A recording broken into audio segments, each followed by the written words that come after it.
I was taught about integrated pest management, which at the time was a reasonably new concept, and I think it dates back probably to the 60s or 70s, its origins. But it was hot stuff in the 80s, and everyone regarded it as the kind of, the gold standard for pest management. Is what everyone should be doing, and to this day, that is still the situation. Any scientist would tell you that we should be using IPM. And so, what is IPM?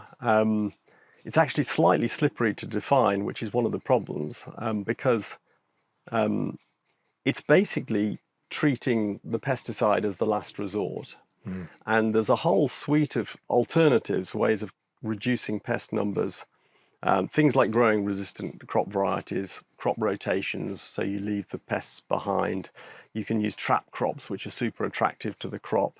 There are cultivational ways of killing some kinds of pests. There are lots of options there.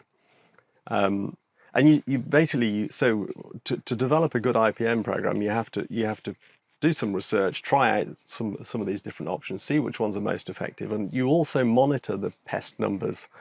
You count them. You get the farmer ideally to count them regularly, and you don't spray unless all of these things fail and the pests exceed an economic threshold whereby they're actually damaging the crop and it's economically sensible to do something. And if you did all of that, you could probably get rid of at least 90% of spray use. But it sounds sensible and attractive to most people, but it's completely against the interests of the companies that sell the pesticides. Because if the aim is to minimize sales of their product, and that is exactly what IPM tries to do, well, that's not going to do very well for the bottom line of a company that sells pesticides. So they have lobbied against the adoption of what I would regard as proper IPM for decades. And it's very difficult to break through and get it widely used in farming when all of the agronomists are advising farmers to spray. So it's frustrating.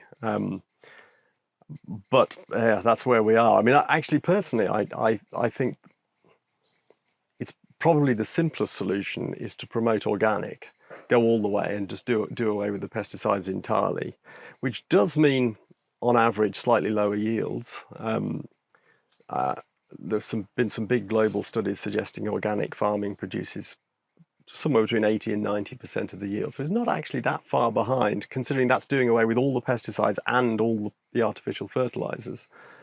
But at this point, people, the sort of pesticide lobby would say, well, we can't feed the world if we were to lose 10 or 20% of our harvest, or we'd have to clear more rainforests to grow that extra food. Actually, that's not true. I mean, nearly 80% of the world's farmland is devoted to animal production one way or another, and that's just a massively inefficient way of feeding people. If we ate less meat and we wasted less food, because we also waste a third of the food that's produced in the world, then actually we could easily feed everybody with the food we could produce without using any pesticides at all. I know I'm probably living in dreamland, I can't see it happening anytime soon. And unfortunately, there's a recent example